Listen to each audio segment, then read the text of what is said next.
Hello ladies and gentlemen, it's Scott here from FudgeMuppet with the recreation of an old fan favorite build, the Samurai. This build is based on the concept of the Japanese samurai, replicating their use of horseback archery and the katana in combat. The Samurai is a Khajiit whose aesthetic resembles that of a white tiger because we wanted a very Asiatic looking character to fit in with the whole theme of the build. The Samurai, like real life samurai, follows a code of honor similar to the Bushido. The Samurai follows a code of respect, integrity, honor, courage, compassion, honesty, and loyalty. He particularly dislikes assassins and their dishonorable killings, and thieves that undermine an honest man's work. The Samurai's main motivations are to eliminate evil, assassins, bandits, and beasts that prey on the helpless.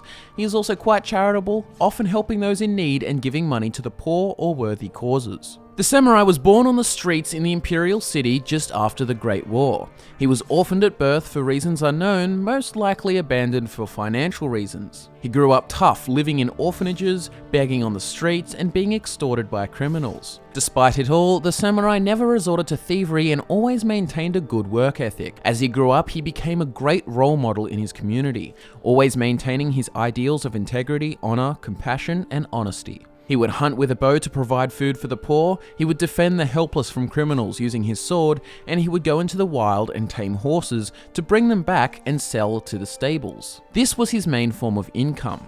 But everything changed when a local crime kingpin who wanted to stop the Samurai from interfering with criminal activities managed to bribe the guards to arrest the Samurai on the false charge of murder. A young child caught wind of this plot and managed to get to him first. The young child and multiple friends encouraged the Samurai to leave before the guards threw him in the cells for a lifetime. The Samurai packed his belongings onto his horse, but before he left, he vowed to the people that he will one day return, a better man, a stronger man, and liberate them from corruption and evil. He would head north to Skyrim, where he would be able to lose any pursuers in the mountains and hide for a while. But his plan all went south when he was caught in the middle of a conflict and taken to Helgen. And this, my friends, is where the game begins. The Samurai will discover that he is Dragonborn and vows to protect Skyrim from the tyranny of dragons. Along the way, he will meet the Blades and discover Skyhaven Temple and a set of Blades armor. He believes the Blades to be worthy and have an honorable cause. So the Samurai will help recruit new members and hunt dragons, terrorizing the people of Skyrim.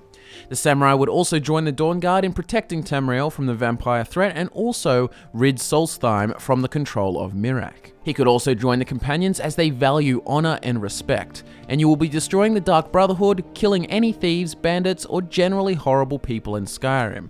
The Samurai cannot stand for injustice and corruption. The Samurai wears Blades armor, boots, and gauntlets, and for the weaponry, he wields an ebony bow with ebony arrows and 2 blade swords. Now, we used 2 katanas mainly because it looks damn cool and ups the damage output. We are aware that a samurai only used a single katana, though there were exceptions like Miyamoto Musashi who used 2 swords, so technically it did happen sometimes.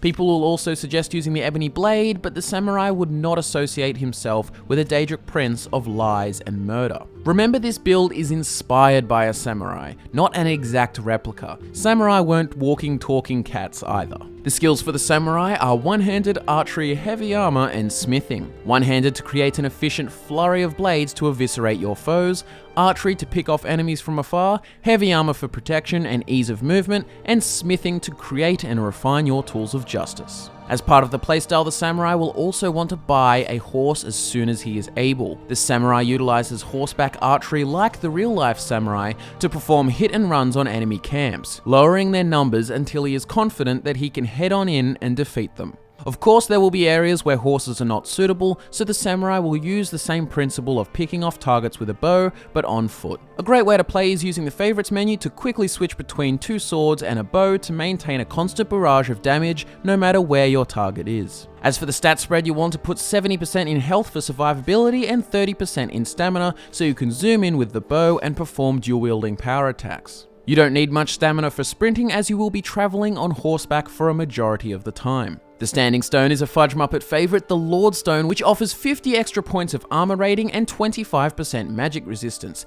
This just adds a nice little layer of bulk, but you could also go with the Lady Stone if you prefer the stamina and health regeneration. So that is the Samurai redone. Thank you all for tuning in, and do like the video if you want to subvert the norm and use 2 katanas, and share the video with all who like white tigers riding horses shooting arrows made of ebony. If you could subscribe, that would be fantastic, because you'll be getting a whole lot of Skyrim builds, one a week, not including the infrequent redone builds like this one.